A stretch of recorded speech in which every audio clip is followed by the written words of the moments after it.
पहा, concept series 2 मध्ये आपल्याला जो टॉपिक बघायचा आहे तो सम आणि व्यस्त प्रमाणावर आधारित आहे, पण यामध्ये काम आणि कामाचे दिवस या स्पेशल टॉपिकला आपण हिट करणार आहे. ठीक आहे.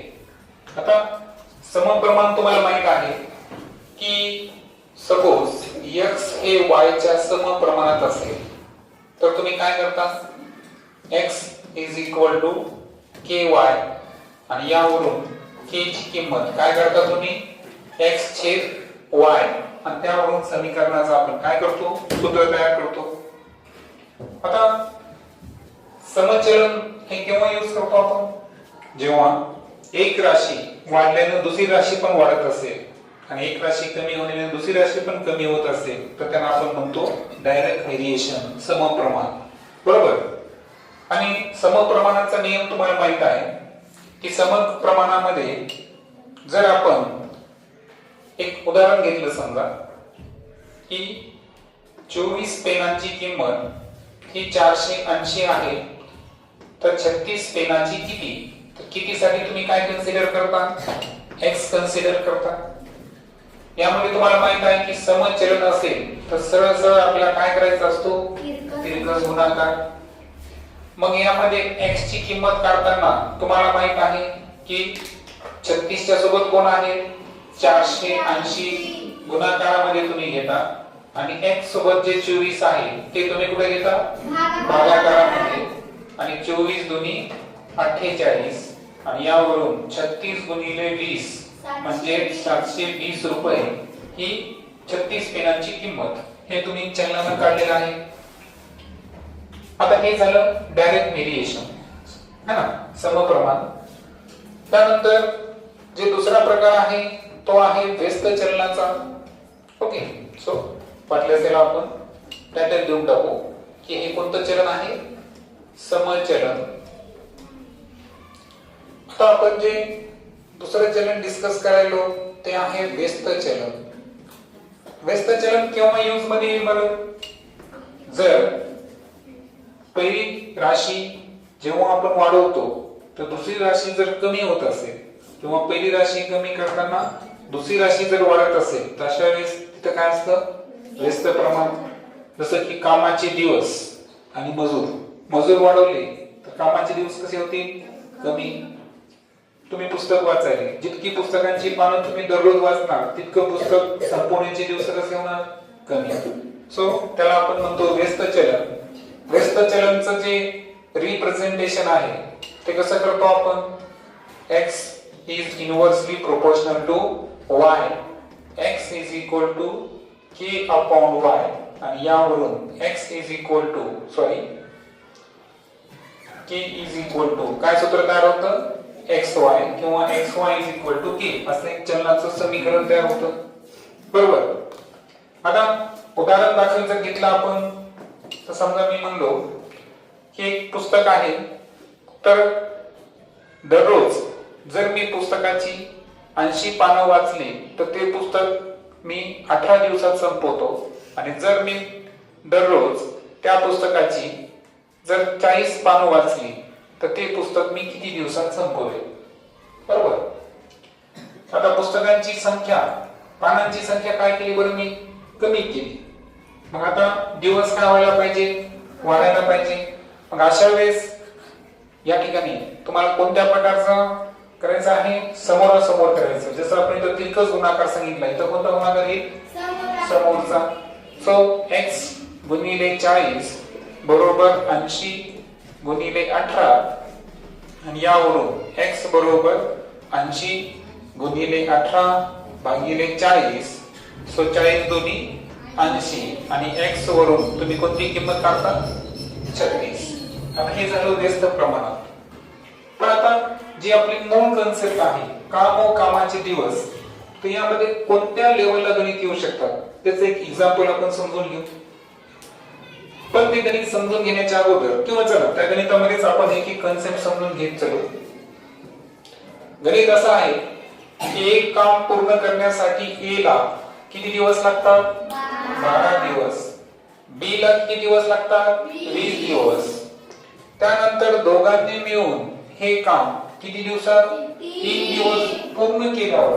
काम पूर्ण झालं का? नाही. दोघांनी मिळून फक्त 3च दिवस काम केलं आणि त्यानंतर ए वाला जो आहे त्यानं काम सोडून काय केलं? निघून जातो. तर राहिलेले काम पूर्ण करण्यासाठी बी ला किती दिवस लागतील? ही आपली काय आहे? पूर्ण कन्सेप्ट आपल्याला समजून घ्यायची. आता यामध्ये आपण टप्प्याटप्प्याने समजून घेऊ. सर्वात अगोदर एक लक्षात घ्या, अशा प्रकारच्या गणितामध्ये फर्स्ट कोणती गोष्ट काढायची असेल तर ती आहे कोण एका दिवसात किती काम करतो. आणि कधी पण पूर्ण कामाला एक काम कन्सिडर करायचं. पूर्ण कामाला किती कन्सिडर करायचं? एक काम. मग आता मला सांगा, एक काम पूर्ण करण्यासाठी ए ला किती दिवस लागतात? 12 दिवस. तर मग सर्वात अगोदर पहिली कन्सेप्ट मी सांगितली की एका दिवसात ए किती काम करतो. एका दिवसात ए ने केलेले काम. मग एका दिवसात किती काम करतो? पहा, एका कामाला 12 दिवस लावतो. तर एका दिवसात किती काम करतो? तर ते भाग जितके दिवस असतील त्याला काय करायचं? त्याला भागायचं. म्हणजे मी काय म्हणलो, पूर्ण कामाला एक कन्सिडर करा. एक कामाला 12 दिवस लावतो म्हणजे एका दिवसामध्ये कामाचा 12वा भागच करायला जातो. बरोबर आहे का? म्हणून ए ने एका दिवसात केलेले काम किती असणार? 1/12. सेम पद्धतीनं जर आपण बी ने एका दिवसात केलेलं काम काढलं. आता बी पहा, बी एक कामाला किती दिवस लावतो? 20. मग एका दिवसात किती काम करतो? 1/20. मग आता पहिली कन्सेप्ट क्लिअर झाली की प्रत्येक जण एका दिवसात किती काम करतो हे अगोदर क्लिअरिफाय करायचं. त्यानंतर दोघे मिळून ते काम किती दिवसात पूर्ण करतात हे आपण क्लिअरिफाय करायचं. सो सेकंड नंबरला दोघे मिळून एका दिवसात केलेले काम आपल्याला करायचं आहे. मग हे काम करताना आपण काय करणार? दोन्हीची बेरीज करणार. बरोबर. आता एक लक्षात घ्या, याला थोडस इंग्रजी शॉर्टकट पण तुम्ही वापरू शकता. मला सांगा, कामाला इंग्रजीमध्ये काय म्हणतात? वर्क. सर वर्कचं पहिलं चिन्ह काय आहे? डब्ल्यू. सो ए ने केलेले एका दिवसातले काम हे किती? 1/12. बरोबर. आणि त्यानंतर लोअर केस मध्ये बी लिहा. बी ने लिहिलं किती आहे? 1/20. म्हणजे परीक्षेमध्ये तुम्हाला एवढे मोठे स्टेटमेंट लिहायची गरज पडेल का? नाही. मग आता दोघांनी मिळून केलेलं काम त्याला आपण काय करू? Work A B. मग ए बी म्हणजे ए आणि बी ची काय करावं लागेल तुम्हाला? बेरीज करावं लागेल. मग ही बेरीज करत असताना 1/12 आणि 1/20 नियम माहिती सर्वांना. 12 दुनी 24. अगोदर खालचा गुणाकार घ्यायचा आणि तिरकस गुणाकारांची बेरीज अंशामध्ये. 20 एक 20, 12 एक 12. किती? 30/240. आणि याचा आपल्याला काय करायचं आहे? संक्षिप्त रूप करू. सांगा. 8 चौक 32, 8 त्रिक 24. अजून होईल का? 2/15. पहा, 2 दुनी 4 आणि 15 दुनी 30. मग संक्षिप्त रूप किती आलं? 2/15. आता 2/15 हे काय आहे बरं? जर ए आणि बी हे दोन्ही जर काम करत असतील तर ते एका दिवसामध्ये किती काम करतात? किती काम करतात? 2/15 एवढं काम करतात. पण अडचण काय झालेली आहे की त्या दोघांनी मिळून किती दिवस काम केलं? फक्त 3च दिवस पूर्ण केलं. बरोबर आहे का? मग आता मला सांगा, या तर आता आपण त्या मुद्द्यावर आलो की 3 दिवसामध्ये दोघांनी मिळून किती काम केलं. So work done by A B किती दिवसामध्ये? 3 दिवसामध्ये. सो मला सांगा, एका दिवसामध्ये किती काम केलं त्यांनी? 2/15. तर 3 दिवसामध्ये किती काम केलं? तर 3 ने काय करावं लागेल आपल्याला? एका दिवसाच्या कामाने मल्टिप्लाय करावं लागेल. बरोबर. मग सांगा, 3 दुनी 6, 6/15. बरोबर. तर एवढं काम दोघांनी किती दिवसात केलं? 3 दिवसामध्ये. म्हणजे 15 पैकी 6 भाग कामाचा त्यांनी काय केला या ठिकाणी पूर्ण केला. मग आता टप्पे पहा. टप्पे किती केले होते मी? पहिल्या टप्प्यामध्ये एका दिवसात दोघांनी मिळून काम केलं नाही. पहिल्या टप्प्यामध्ये ए न किती काम केलं आणि बी न किती काम केलं हे आपण कॅल्क्युलेट केलं. दुसऱ्या टप्प्यामध्ये एका दिवसात दोघे जण मिळून किती काम करतात ते पूर्ण केलं आपण कन्सेप्ट. त्यानंतर तिसऱ्या याच्यामध्ये आपण काय कन्सिडर केलं की 3 दिवसामध्ये दोघांनी मिळून किती काम केलं. मग आता चौथा टप्पा त्याला म्हणतो मी पहा वर्क रिमेनिंग. काय म्हणतो मी इथं? Work remaining. वर्क रिमेनिंग म्हणजे काय? उरलेलं काम किंवा शिल्लक काम. मग आता मला सांगा टोटल काम किती आपल्याकडे? 1. टोटल काम किती आहे? 1 आहे. तर 1 मधून आपल्याला 6/15 काय करावं लागेल? मायनस करावं लागेल. सो वर्क रिमेनिंग करताना लक्षात घ्या टोटल वर्क मधून work done by A plus B दोघांनी मिळून केलेलं कार्य ज्याला मी ए बी म्हणतो काही अडचण नाही. मग सांगा टोटल काम असतं 1 आणि दोघांनी मिळून केलेलं काम किती आहे? 6/15. 15 15 मधून 6 वजा करा 9/15. एवढं काम काय आहे? शिल्लक. मग आता प्रश्नाकडे पुन्हा एकदा येऊ आपण.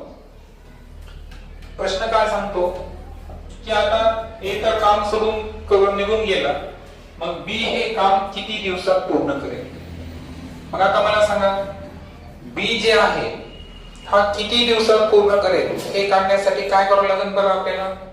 सो पाचवी कन्सेप्ट आपली असेल. सो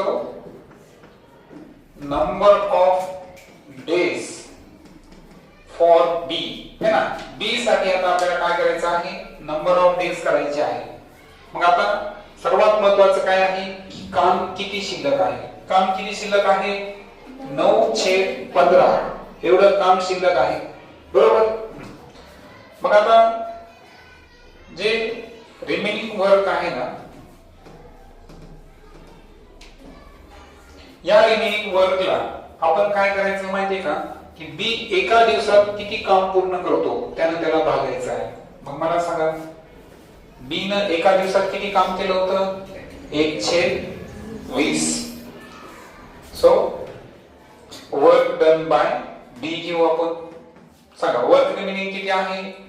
9/15 आणि बी जो आहे एका दिवसात किती काम करतो?